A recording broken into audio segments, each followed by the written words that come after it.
Very warm welcome, Niclas. Please introduce yourselves, and we are very interested about the next session about Megatrends. Thank you. My name is Niclas. I have some experience in hardware, although I have a business background. I actually studied international business and management and majored in finance and marketing. But throughout my career, I was evaluating many tech companies as part of when I was working for a consultancy. And after that, I ran the Hardware.co accelerator together with Tasha and Jonas. And I'm also mentoring now at several other accelerators that are specialized in hardware. So I know a little bit about that. And thanks again for inviting me to moderate the panel. And let's start with our guests. So this is Tobias. Do you have no? Then take my. Oh no, maybe I should. Yeah. Take this one, yeah. So this is Tobias from Toposens. Yes, hi there. My name is Tobias Bahnemann from Toposens. We are a startup in the hardware sector, hardware-software sector. We are developing a new kind of 3D sensor, so no optical 3D sensor, but ultrasound 3D sensor. So we use sound waves to detect objects in 3D in real time. And are smaller, more energy efficient, cheaper and better than most of the other systems. That's how we want to revolutionize part of our interaction with technology. Cool. Then Stephan. Hello, my name is Stephan Kühr. I'm the CEO and co-founder of 3Mind. It's a 3D printing comparison platform. So there is a bunch of 3D printing companies out there where you can send data and they print it out, and we make them comparable. We have a platform, you put your designs, your 3D files on there, something you might get out of that sensor, and then you can select different materials, and then you can choose what supplier should print it out and ship it to you. And it solves two big problems in the market. One problem is that it is hard to make proper 3D data that is very precise and actually printable, and our software does all this updates and it repairs and analyzes the data. And the second is the market is very fragile. It's very not clear to people. Sometimes you might have one piece that costs 100 euro with one company and 500 euros with another company. So there's a big difference in this market, and we help to make this more transparent. Our company is a spin-off from the Technical University Berlin. We started it almost 3 years ago. By now we have 25 people in Germany and Poland. And I'm happy to talk more about how digitalization changes the startup scene. Hi, my name is Thomas Gnahm. I'm the founder of Wearit Berlin. We are organizing a festival this month for wearable tech, wearable electronics and fashion tech, and also smart sensors and textiles, smart textiles. Our aim is to bring together design and tech and also companies, so we can bridge the gap over some problems that are out there in wearable tech startups also. And my background is we founded a little group with wearable LED jackets. It's a bicycle group 3 years ago, and it was quite successful. And later we decided to bring together more people of this field, and now it's really becoming serious, and we have really cool companies coming to Berlin to visit our festival, and you're invited also. It starts on the 23rd of September. So yeah, thanks. Okay, I have an own one. Oh, my name is Michael Lemke. I am representing not a startup. I'm representing Huawei, big size, 150,000 currently. Okay, so I'm here an alien into 3 dimensions, I guess. First of all, the first dimension I called already. It's not a startup and it's big. Second dimension is I think I'm probably twice at also as you have twice the age. And third, we are dealing with, let's say, other directions. So our major direction is that we would love to connect people and connect things. So we provide network technology, IT technology, cloud technology, and last but not least, we are also sponsor here because we think the sponsorship of some big companies is helping those startups to come together and to develop their business on platforms which potentially use even our product someday. Thanks. Yeah, thanks for the introduction. I think we have a very interesting participants on stage. So let's start with the first question. Michael, what do you understand under the term IoT or Industrie 4.0? It's a quite interesting question. So it's a part of our also corporate strategy to help Industry 4.0.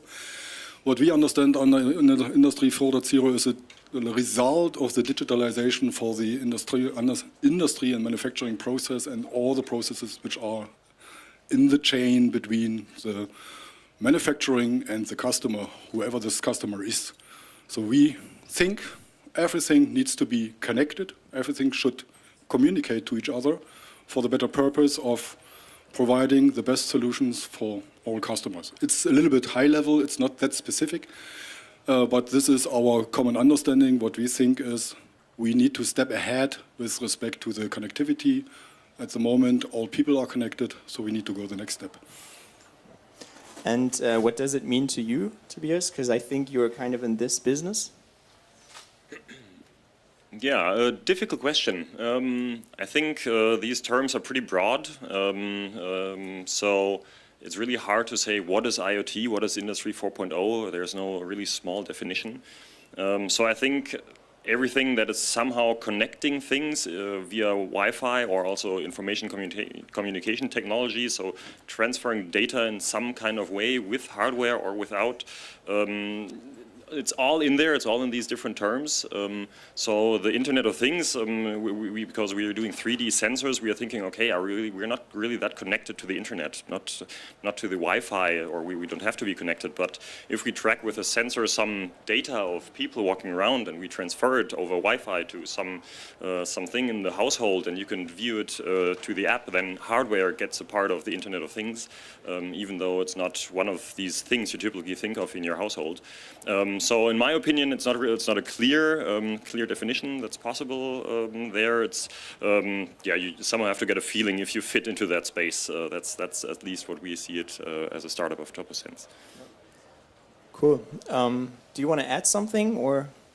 Yeah, I think a good way to explain this is the digitalization of production. So it could be a whole stream that produces something and it's connecting to each other, but it goes even further. So when you talk about 3D printing, for example, which is my field, it's really a huge thing, the digitalization of production. I give you two examples.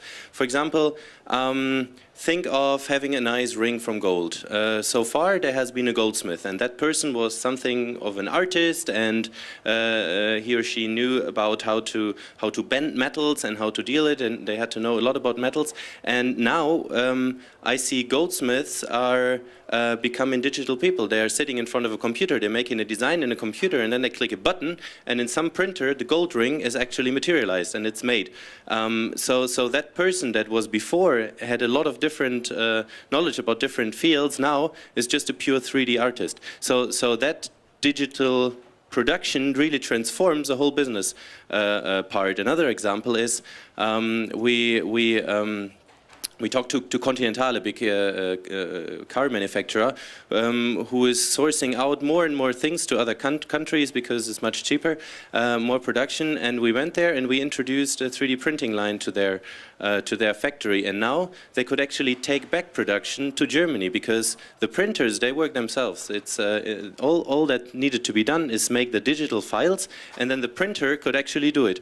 And that way they could get work which they sourced out maybe 10 years or 20 years ago into cheaper countries. They could now get it back to Germany. So that for me is Industry 4.0, because it really connects things and it digitalizes a lot of work which so far has been done by hands or by non-connected machines.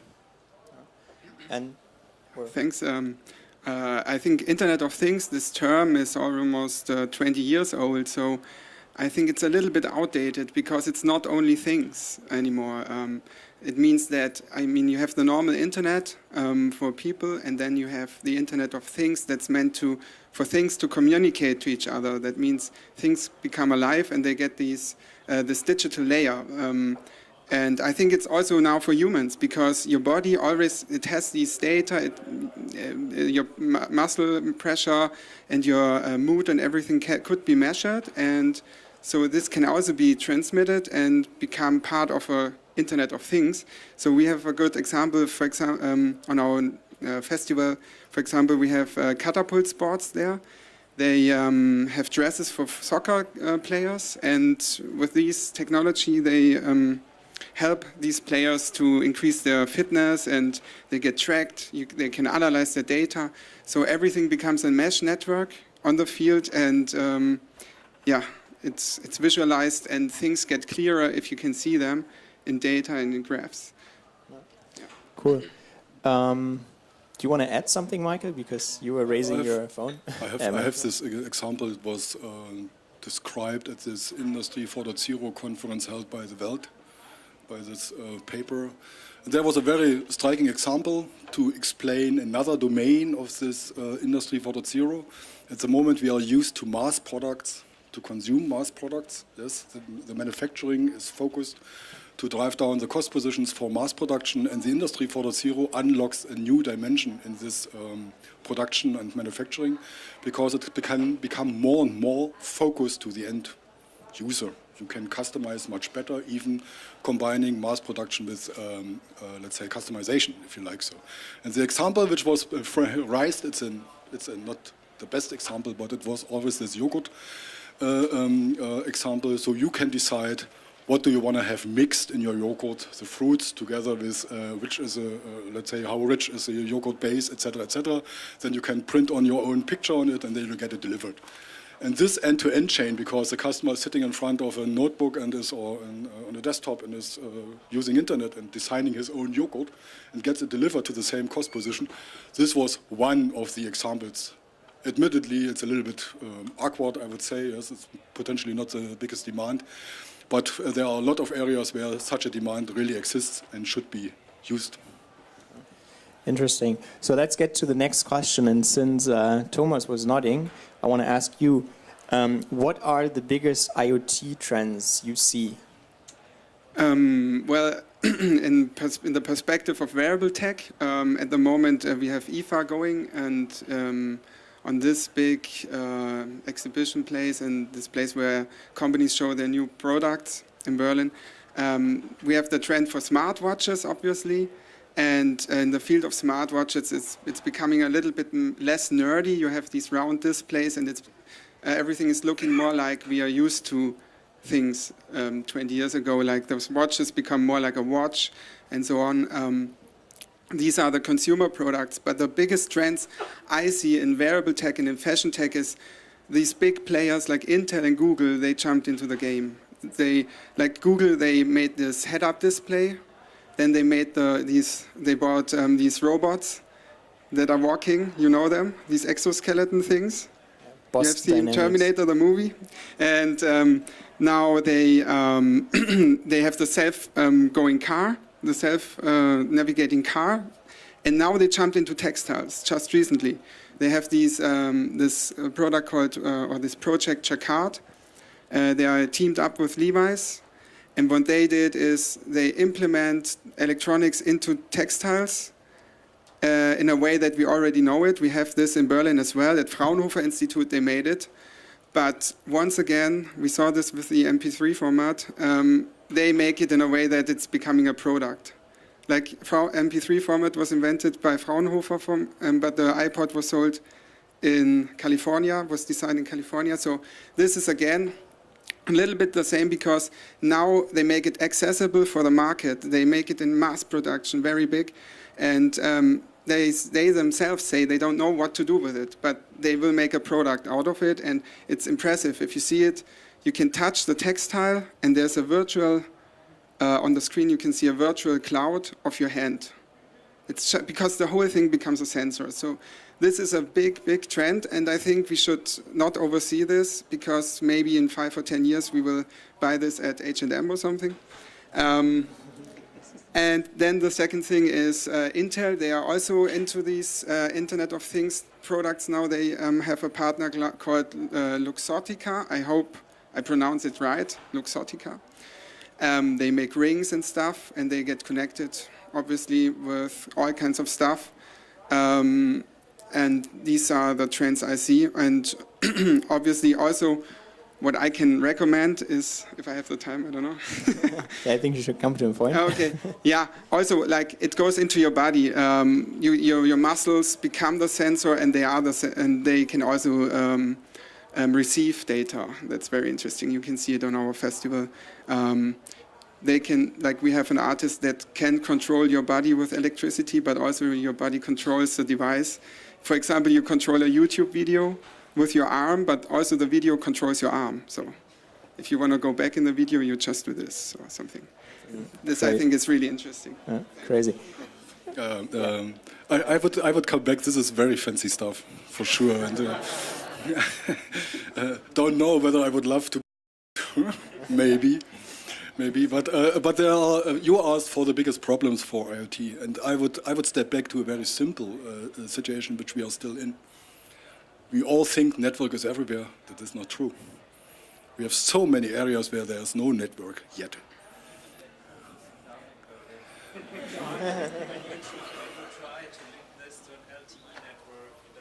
Okay, please don't complain to me, because we have been let's say providing the infrastructural preconditions, but there are really even technical barriers there.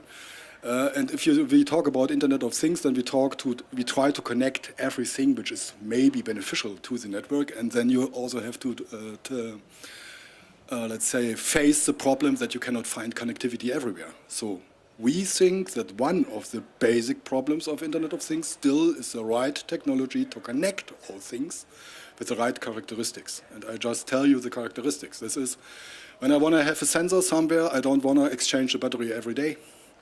Yeah, so this is one of it. Maybe, I hope I can provide connectivity technology which reduces this change of battery down to, or up to, increases this time to 10 years. And we have exactly this technology under development and in preparation. The next one is security. I should not talk about it. I'm a Chinese company, although we stick to everything. We are, just to comment on that a little bit, yes, we are those who have been certified as only ICT company, by the way, in Germany for following the German rules. But okay, there's a lot of politics around. I don't want to mention. So we need this topic of the security, and we need the topic of how far can I go with the sensor. When I go in a cellar, maybe I'm directly not connected any longer, and we have the technology in preparation just to enhance this reach by factor of, I think you can translate it into factor 10.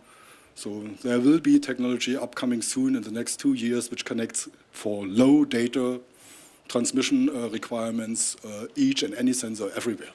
So this means connectivity is still a problem. Yeah. So, and then in the high end, EFA, 360-degree video or tactile internet and whatever, the speed has to be developed as well still. You only want to use your tablet to read web pages, yeah? So it's not there everywhere. And now let's connect it to the Industrie 4.0. So we are supporting in Germany any direction and preparation from a social, economical perspective as well as from a technical perspective to exactly resolve this topic for the next 5 years, within the next 5 years. I would even say that we are at a stage, like at the early stage of automotive industry in 1905 or so, in that respect, when you have these coaches compared to Tesla today, it's maybe 10 years. Do you want to add something? Because you just grabbed the microphone. Yeah, what we talked about now is really B2C things, right? And that's obvious because it really is interesting for us because we want to buy that, we want to use it, and we want to be moving things or whatever. But before I started this company, I worked in a wind turbine manufacturer company, and I went to their old facility where they produced the turbines. It was in Denmark, and I saw that I mean, producing a wind turbine, it's really heavy stuff. You move a lot of steel, it's bending a lot of things, and later you have the assembly. It was very interesting to be in there and see how everything works and how they bring things from one step to another. Then I went later to one of their really brand new factories in China, which they just opened, and I saw how the whole factory was connected and how everything was digitalized and how everything in there was actually reporting statuses and things and so on. And it was quite funny. A truck with a load of stuff came, and it took some time to actually digitalize whatever was in that truck and on the lists of the driver.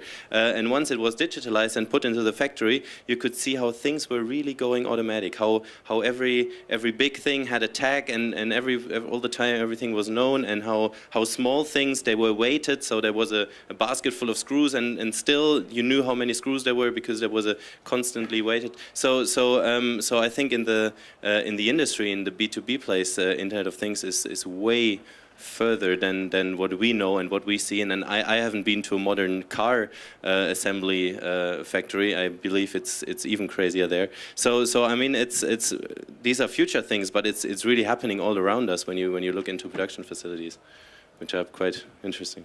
Yeah, and I can agree with that. I was mentoring at the Challenge Up a while ago in Krakow. I also see some teams here, and I think one of the trends was, making factories smart, and also coming up with platforms to connect the various sensors, devices, and also standards. For example, I see Waylay there. He's in the business of that. So, yeah, I think, also as you said, we're at the very beginning. We have kind of the internet that can connect the devices, but it still needs to be faster. We need to have more connectivity, and we also have to make sure that we establish a standard. And I think you are also in the sensor business, and we've talked a bit earlier, and I think you also still have problems, to get your sensors to work, right? So what are your challenges there? Yeah, so just commenting on that, what you just said, one of my co-founders, he's really into development and engineering, and we were walking over the IFA yesterday, and we were walking through there, all these flat screens, 8K, and yeah, so what more do you want? 16K, it doesn't really get better. And after the IFA, he said, "Oh, this was boring." Yeah, he said, "There's nothing new. There's no really new groundbreaking technology that's here." And I think all the big companies, they have problems innovating. They really have to have problems getting the really new stuff out there, and that's what the startups do. Yeah, my co-founder Rinaldo, he said, "Well, the startup place at the IFA, that's where the best stuff was. Yeah, that's where the innovation comes from. Because corporates and being a bit slower, and just really important impression in my opinion." And coming back to your question, the problems in our case. It's difficult. If you're a hardware startup here in Berlin, we're actually coming from Munich, but especially in Germany, hardware is still like a baby in the startup scene. Yeah, there are not many successful hardware startups out there so far.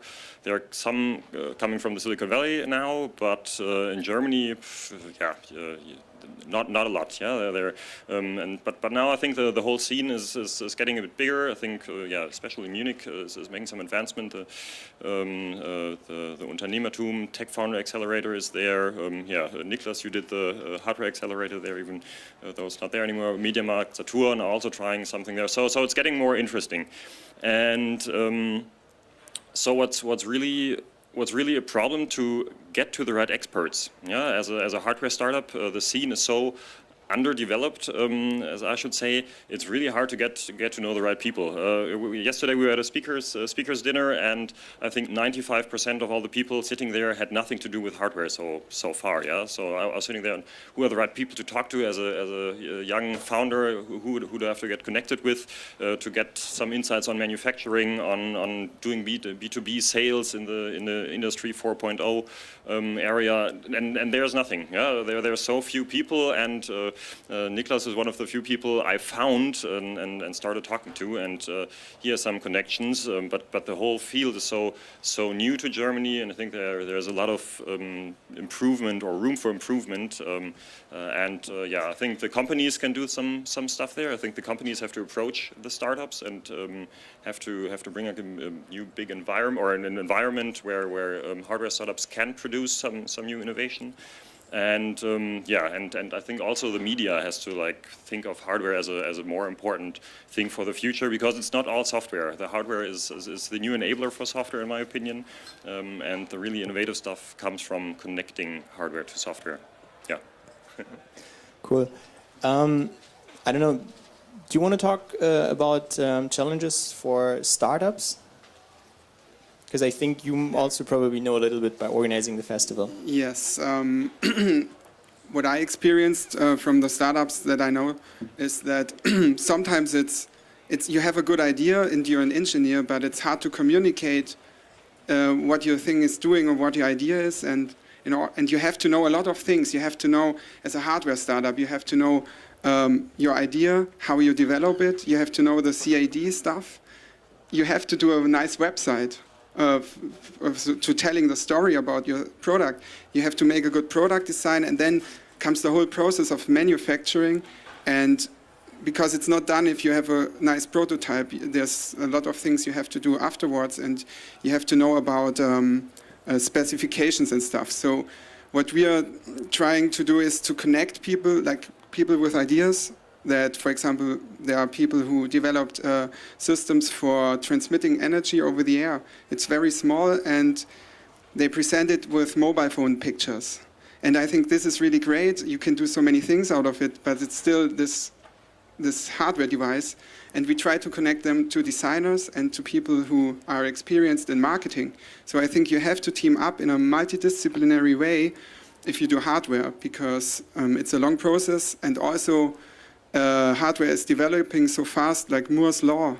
All these new trends, all these new processors that are coming out, you cannot develop for years, because after 2 or 3 years, it's already old, what you did before. And I think that are the problems I experienced so far. I mean, this is basically what I experienced as well, but I think these problems are also true for companies. And hardware is just so much more complex if you compare that to software. I mean, if you look at a software startup, you can maybe take 1 or 2 guys. Someone knows about the back end, someone knows about the front end, and you can, have a beta version of your app ready in a few days. Also, you just need like a notebook, okay? I mean, of course, I'm exaggerating, but in theory, okay? But if you do a hardware startup, you need the same kind of software people. But you also need designers that can do the hardware design. You need to have experts, in electronics, manufacturing, project management, because you can't do Scrum. If you want to produce for Christmas, forget about Scrum.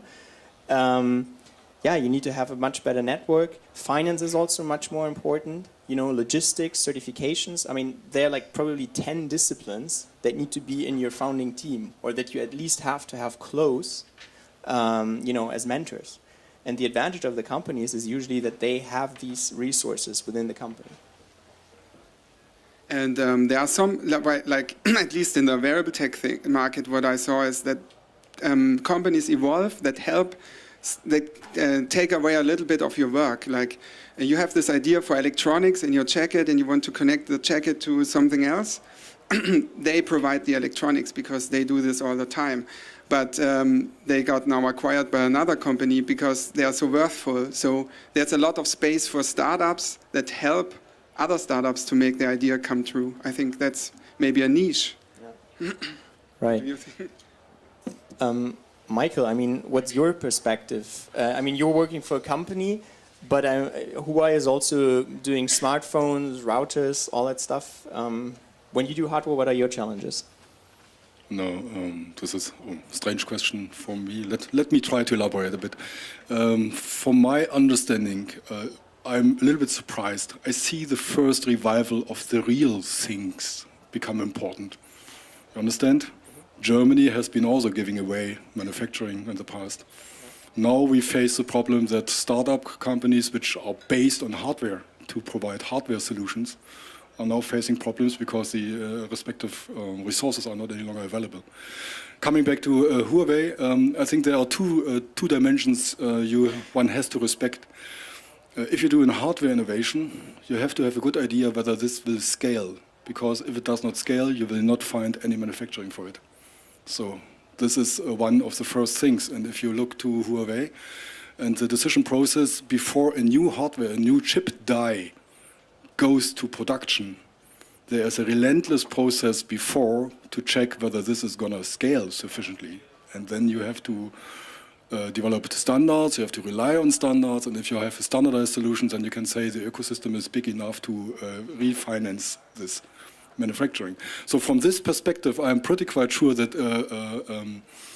startups combining with an hardware manufacturing company is potentially the best way for that or for one or the other solution to scale up.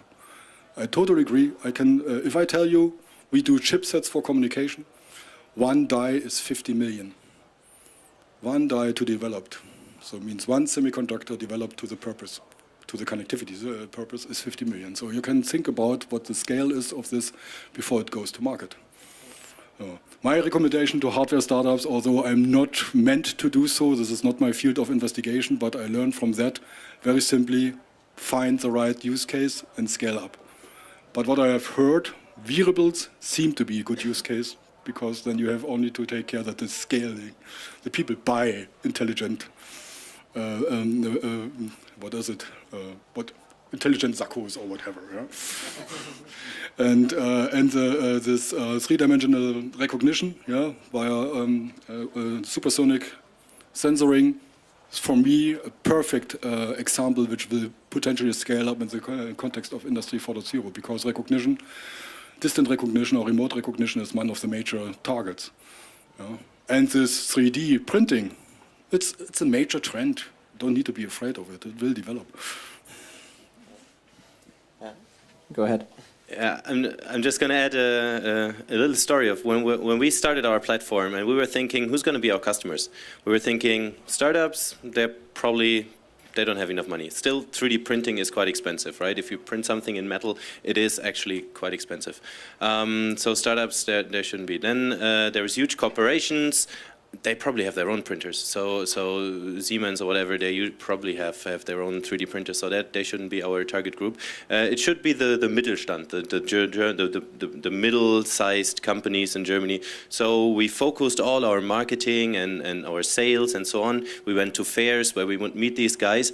And after doing this for some time, we realized it's actually exactly the opposite. Our customers now are the huge companies, the Siemens, the Bosch, the Daimler, because yes, they might have some printers, but still using their own printers from another department is maybe too complex and so on to do. It's easier to just use some external company. So these guys were buying from us, and it is actually startup companies. It is companies that are doing hardware. And in order to get their production or their first prototype, because they always need a prototype first, otherwise they don't get money from investors. So their first prototype, they put all their money together and just pay one printout, and then they can use that. Or it's medicine technology startups which are doing prototype after prototype, and they're not afraid of using these new technologies. I think the middle big companies, they are afraid of using that because they don't know it. They have been doing it differently for years and years. So it was actually quite funny to see that our customers that use 3D printing are the very small and the very big ones. Just a little remark. That's interesting, but now we are starting to talk about business models. And do you think there are specific business models for IoT startups or IoT products in general? I mean, the software business model changed. We had software as a service and these kind of things. Do you see a similar development with IoT?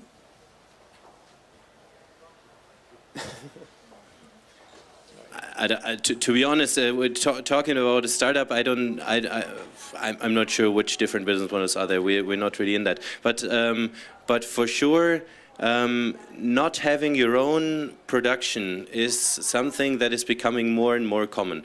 Outsourcing production, you've seen it in the car manufacturing industry, how they started pushing away production and get it delivered by companies and really bring them close. And now I see it also in other parts in other companies that they outsource production and just buy the ready products. And of course, being connected, having standards, having new forms and faster forms of production. production, it really helps. But I don't know, is that a business model? I just see that change in the world, and yeah, of course, the internet helps a lot, bringing production in the internet. So that means making production digital, like 3D printing is. It is a way of digital production. Of course, it changes the way people are using production and how they change their getting their things together. Oh yeah, go ahead. I just wanted to add that I think the business model thing is a big question, and at the moment most of the projects, they just rely on Kickstarter or in Indiegogo or something like that, and then it's the first milestone they take, and then they have a look where it's going. And even in the very big companies, let's say Pebble or something, that was the biggest Kickstarter project. They raised $2 million or something. And with the second now 20. Oh, sorry, 20, of course. And so it's the biggest money amount that was raised ever. So they make this, and then they get a finance, and then they try to develop the product further. And because it's so hard to have a market or to market these hardware things, to have a sustainable machine of growth or something, you know. So that's the way that reality works at the moment, in my perspective. I mean, this is. Oh, you want to talk? Okay, yeah, then take one. Yeah, talking about business models, there's just one important thought I think I wanted to add. I think hardware today is not the classical hardware from former days. You just use the hardware, and yeah. Today, hardware is connected to software. Like all the new startups, all the new technology is always connected to software. So you never only have a piece of hardware. You just plug it somewhere, and it's I don't know. Yeah, it's like a new bike or something. You always have some connection to software with it, and that makes a totally new business model possible. Since you can do something like software as a service connected to hardware, and the hardware is only your enablement, yeah, your enabler. Talking of our sensor, thinking of home security, for example, you can put it somewhere. You can have some kind of app where you see if somebody is in your house when you're not there, and you can provide extra premium services at a monthly cost, for example. That's something that was not possible so far. So the connection of Internet of Things makes some new business model possible together with hardware, and that's why I like the term hardware as an enabler. Yeah, always software is with it. Yeah, every new startup has some sort of software. Even all the hardware startups, talking of Fitbit or something, you track your data. You go to your laptop, your mobile phone, and you track whatever what the distance you ran is or something. And also they also have some premium services, so that makes it really interesting to rethink hardware and how you make money with it. Yeah, I think we're still at the beginning of it, but yeah, interesting thing for the future. And this is exactly the point where I can step in again. So you say it's hardware plus software. Don't forget the third dimension and connectivity. So, and then the question is, do you have to care for the connectivity yourself, yes or no? Or can you take that as a service, connectivity as a service? So this is exactly the dimension by how we think. Yeah? Huawei thinks, we say, everything seems to be needs to be connected. You may have the need to have a connection piece, for instance, to your sensor, because you want to deliver the information to somewhere. And don't speak all the time Wi-Fi. Wi-Fi will not survive in this relentless fight for connectivity because it's disturbing each other.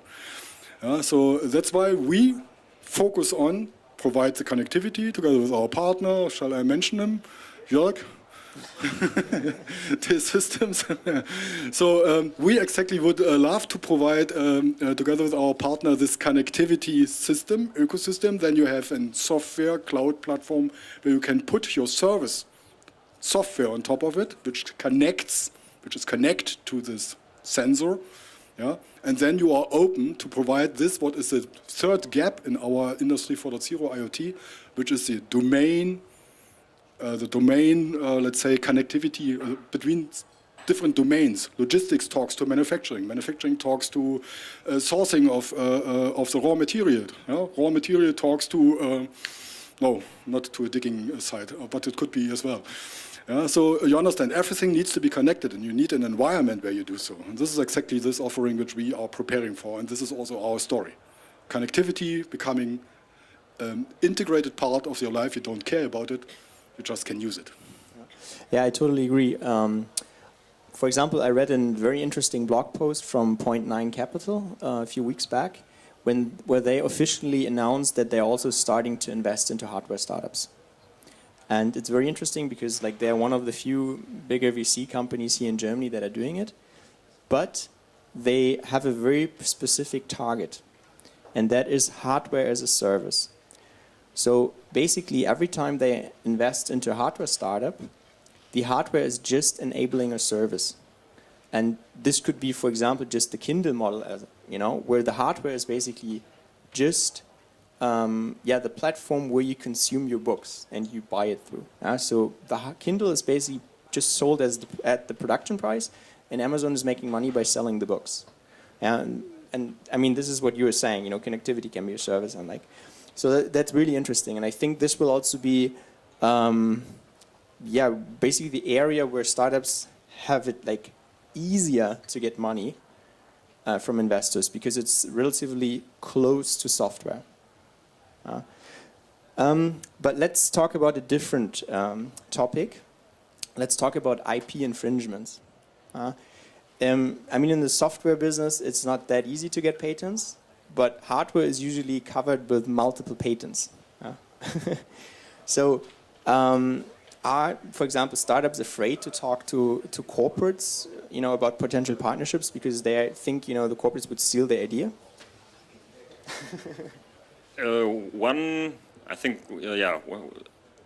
Awesome question, because you can talk about it a very long time. As a young startup, I think you always have the dream of the big corporate buying your product and taking it into buying it or selling it to customers or using it for their own production line or whatever. But especially, I mean, I don't know if it's especially in Germany, but you're always afraid. Yeah, you hear all these bad stories from the big companies. Somebody told them their idea and they stole it, and there was just they didn't have the money for a lawyer to sue them, and so on the other hand side is always go out there, tell everybody about your idea. Yeah, tell everybody. So in our place and in our term we have a patent. So we are some kind of safe, but only some kind of, because we don't have a big investor yet. So to get some lawyers on board, and you also don't want that. So you don't know where the corporates are at. Yeah. So how do you build trust with the companies, with the big corporates? How do you approach them? Who are the people to talk to? How can you be sure that they are not stealing your idea? How so it's always the big corporates. Yeah, you're a bit of afraid of them as a startup because you don't have the power, the resources to cope against them if they don't want to take you along and work together with you. We ourselves haven't found the right way to work with corporates so far. We talk to some of them and we try to be as open as possible, but there's always it's a balance. Yeah, it's a really difficult balance. How much information do you want to put out there? When do you want them to get an NDA signed? Is an NDA even a good thing to do? So many questions still on our hand side there, and I think a good topic for discussion, in my opinion. Yeah. What do you think? Because I mean, you're in the 3D model business, and you exchange probably lots of secret prototypes. Exactly, we exchange a lot of data. Well, we can't really patent software, as you said. You can't a web portal, but we exchange data, and there's a really interesting point in that, because when it comes to IP. People design machines, models, sensitive stuff they really need for their core business, and they don't want that to go out. And the industry standard right now for doing that is to sign a piece of paper and say, hey, you are not allowed to use that for something else, for anything else than what I tell you. And there has not been a better thing yet. Still, this is how the industry works, signing an NDA, and there's no technology or whatever that prevents people from that. So in that area, I see huge potential. In the 3D printing industry, I see some starts where you can say, okay, I have my computer and somebody else has a printer, and I can stream the model into that printer, and nobody can interfere it. So we make sure that nobody else can actually get the model and print it out a second time. But this is so in the beginning. So still this NDA. I mean, this is something where we need more technology. And sorry, I have an IP. No? There's DRM in the media industry, so you need the DRM for the data which you transfer to 3D printers. Yeah, but does it really work in the audio industry? It doesn't really, right? Okay. So you need a secure environment to exchange. And you need the printer to actually also implement that, right? So you need all these printer manufacturers. So yeah, it is, there is still a lot to do. And another really interesting part in this is who is liable if something goes wrong? When I design something, let's say a part for a car, and then I send it to that platform, and that platform changes it because it makes it printable. And then it sends it to a printer producer, so he prints it out, and then the car breaks. Whose fault is it? The original designer, the one that changed it, the one that printed it out? So this is really a lot of... The cars. The car's guilty. The cars, exactly. What if I design something that's not legal, a weapon or whatever? So there's a lot of really interesting questions in that, and I've been talking to a lot of lawyers, and they're still unclear. There's still a lot of question marks in the room. In the case of software startups, you have all these fast followers that could copy your idea and make something similar. But I think in hardware, you don't have to be afraid so much, because if you have a working team and see your idea not as finished but as a process, and you go on with it and develop it further, I think for a corporate it makes much more sense to cooperate with you, in my opinion. Maybe that's not the case for everything, but I see chances that if you're in a process and you know where you want to go, what the advantage is of your product, what your target group is, and the corporate maybe doesn't know that so well, you always have an advantage, and you should be, should know about that and make the best out of it and communicate it. I think it's a little bit like, when I was younger, I did skateboarding, and if you do a trick, you want to show it to everybody, and they will try to make the same trick, but if you try harder and you develop it further, it becomes a better trick, and it's like this. You cannot do anything against it, I think. That's a good comparison. Yeah, but I think still, I mean, even though people are afraid of these IP infringements, and I still believe that startups and corporates need each other. They always have to work together. I think especially in the hardware business, because you need scalability, you need the platforms in the back, and usually they come from more senior established partners. So they need to partner. And what are your ideas? How can you improve the process that the startups or more established companies find each other and can work together?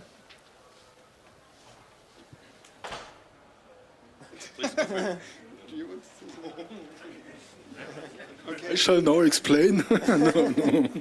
I mean, what is your perspective of a corporate? Like, what can you do that startups are not afraid to work with you? Okay, I was thinking about it, and it's again sensitive stuff, but what I can say is our policy, very simple. So I just learned that part of this innovation, or this innovation content, is for instance algorithmic combined with a piece of hardware. So you have a piece of software, a piece of hardware. And we as a company, as Huawei company in particular, we can say clearly we don't invest into algorithms. So we would never try to be better in an algorithmic, which is beyond what we understand as our core business. And our core business is connectivity and communication. Communication between things, communication between people, and this is our area. So we would not invest into a vicinity sensor or whatever.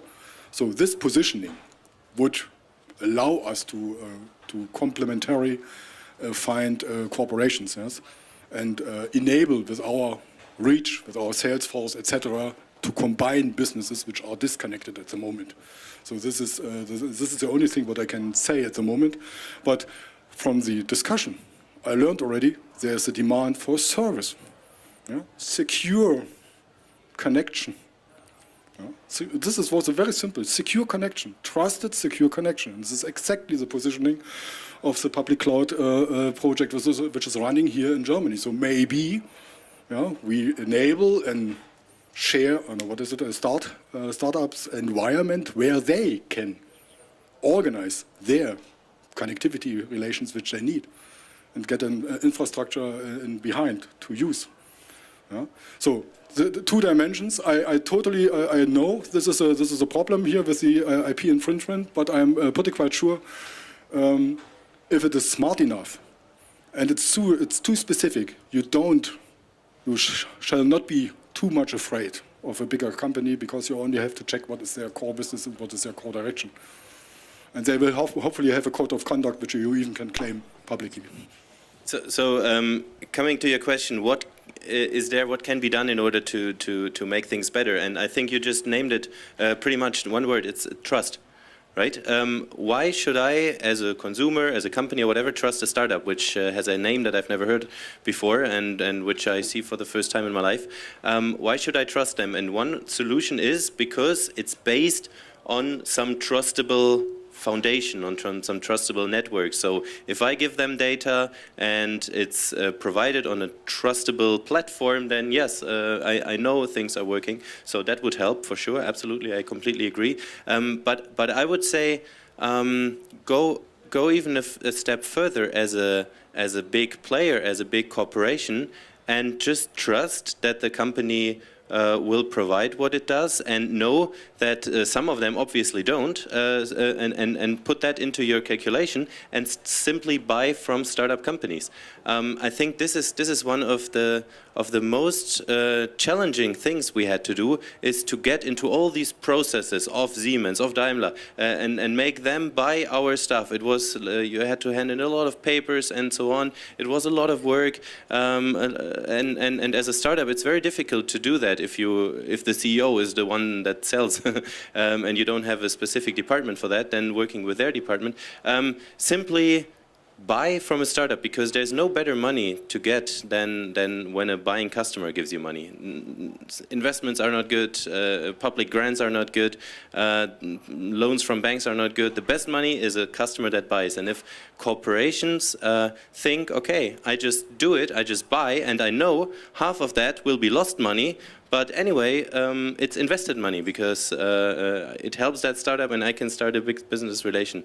And by the way, the same goes to public spending. Also governments and ministries, they should buy from startups rather than setting up the 50th program to support startups. I believe that is really something that is really needed in the world to help startups grow. And this, by the way, is what happened in Silicon Valley. This is why Silicon Valley is really so big and so much going on, because military was there and they needed stuff and they just bought, and they didn't set up programs to help companies. They simply bought, knowing that only a fraction of that is actually usable. Yeah. So that's what I think could really help in this sense. Yeah. I mean, we are more or less running out of time. Tobias, you wanted to say something? Just a short one. Yeah, short one. What my wish would be that the corporates give some kind of connection point for startups. Yeah, that they have some platform on their website and some department where to talk to who know how to handle these processes, which makes it easier and to build trust and to have some code of conduct on their website saying we don't steal from startups, we want to work together with them. This is so you get a lot of trust by really small, easy thing to set up, and that would be important. Yeah. Yeah, cool. I also think we need something like that. It's super important. Yeah. Just the last, I have been spending 15 years of my life with go-to-market. So I know what you are talking about, and seems to be the real gap in this ecosystem. Yeah, you're right. Cool. Yeah, we are kind of running out of time, but if you have questions, we're going to stick around, so just approach us in person. And yeah, sorry, we need to talk behind the stage because we're running out of time, but approach us. Okay, perfect. Thank you all. Thanks.